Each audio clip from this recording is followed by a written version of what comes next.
Now, family members had raised concerns with social workers, and it was the same for 16-month-old Star Hobson. She was beaten to death by her mother's partner, Savannah Brockhill. There'd been 5 social services referrals involving Star before her death. Speaking to you in December, Star's babysitter, Holly Jones. The way she was will scar me for the rest of my life. She had bruises all on her neck and her face and her ears. I've never seen a depressed baby, but that's what it was.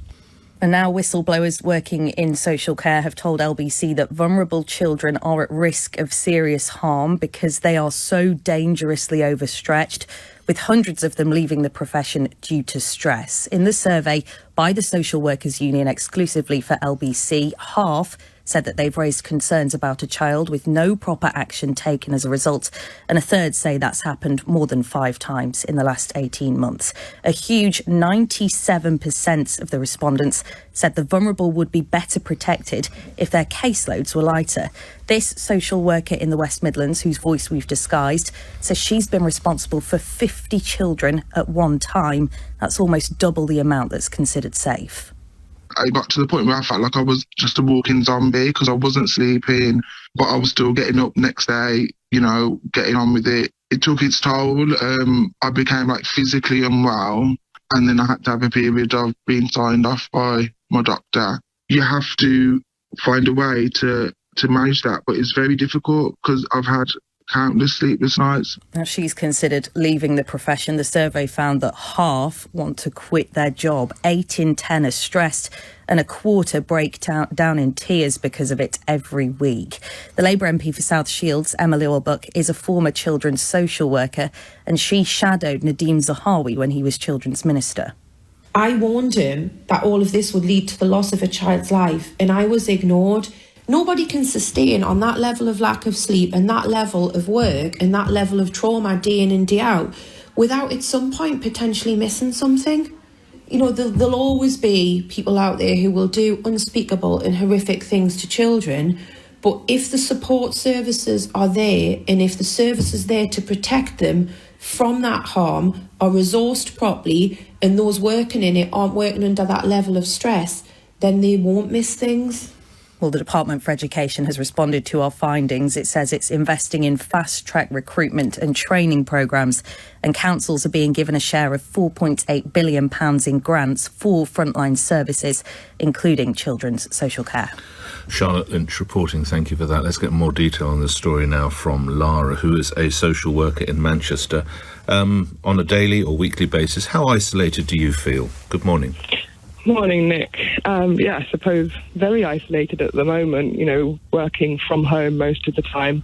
You haven't got that ability just to sort of speak to your colleagues because everyone's online and everyone's so busy, you can't even sort of get through to your managers when you need to speak to them.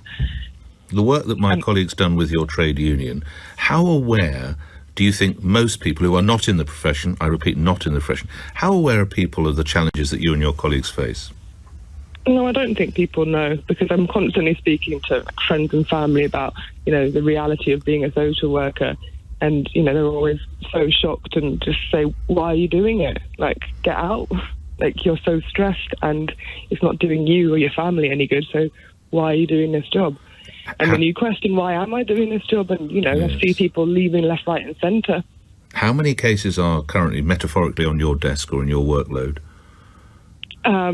Well, we do it by, families. And the problem with where I work in the Northwest is that there is no case limit. And we keep asking, what's the limit of cases? But they say, no, it's based on complexity, not on the number.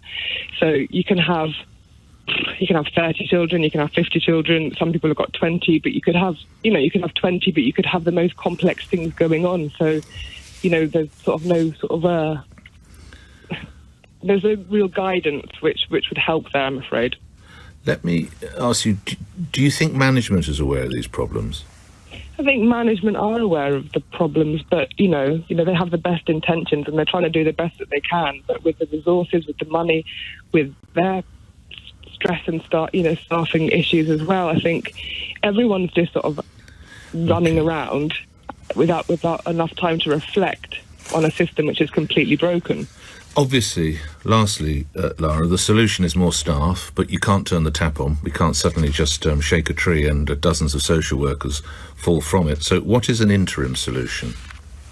Well, I think, talking about fast-track training isn't really a solution, because it's not about getting new social workers. It's about keeping the old, the experienced social workers. On my current team, I'm one of the most experienced, and I've only been in the job for 2.5 years.